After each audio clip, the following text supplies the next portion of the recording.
السلام علیکم دوستو، ہمارے پیارے نبی حضرت محمد صلی اللہ علیہ وآلہ وسلم کا ارشاد پاک ہے، جس کا مفہوم ہے رمضان المبارک کے اس مہینے کو 3 حصوں میں تقسیم کیا گیا ہے۔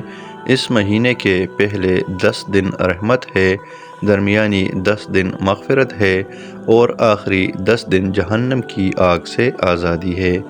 یعنی اس ماہ مبارک کا پہلا عشرہ رحمت کا عشرہ ہے، دوسرا عشرہ مغفرت کا عشرہ ہے اور آخری عشرہ جہنم کی آگ سے نجات کا ہے۔ شیخ زکریا رحمہم اللہ فضائل اعمال میں بیان کرتے ہیں کہ انسان 3 قسم کے ہوتے ہیں۔ انسانوں کی ایک قسم وہ ہے جن کے گناہ نہ ہونے کے برابر ہے۔ ایسے لوگوں کے لیے رمضان شروع ہی سے رحمت ہے۔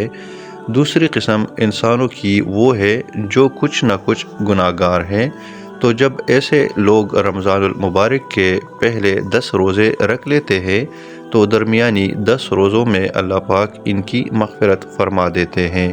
انسانوں کی تیسری قسم وہ لوگ ہیں جو بہت ہی گناہ گار ہیں اور سر سے پاؤں تک گناہوں میں ڈوبے ہوئے ہیں۔ ماہ رمضان میں ایسے لوگ بھی اللہ کی رحمت سے محروم نہیں رہیں گے، اور جب ایسے لوگ رمضان المبارک کے 20 روزے پورے رکھ لیں گے تو اللہ پاک انہیں بھی جہنم کی آگ سے نجات دے دیں گے۔ یہ ایک ایسا مہینہ ہے جس میں کوئی بھی محروم نہیں رہے گا۔ جو گناہوں میں ڈوبا ہوگا اسے بھی جہنم کی آگ سے آزادی مل جائے گی۔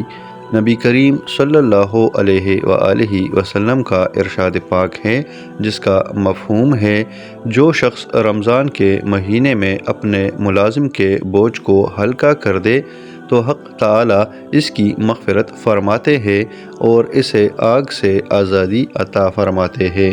آپ کے دکان میں کوئی ملازم ہو، گھر میں ملازم ہو، فیکٹری میں ملازم ہو یا پھر کوئی دہاڑی دار ہو اور آپ نے اسے اس کے کام کا بوجھ ہلکا کر دیا، یعنی روزے کی وجہ سے اسے کچھ رعایت دے دی، تو اللہ تعالیٰ آپ کی مغفرت فرما دے گا اور جہنم کی آگ سے آزادی عطا فرما دے گا۔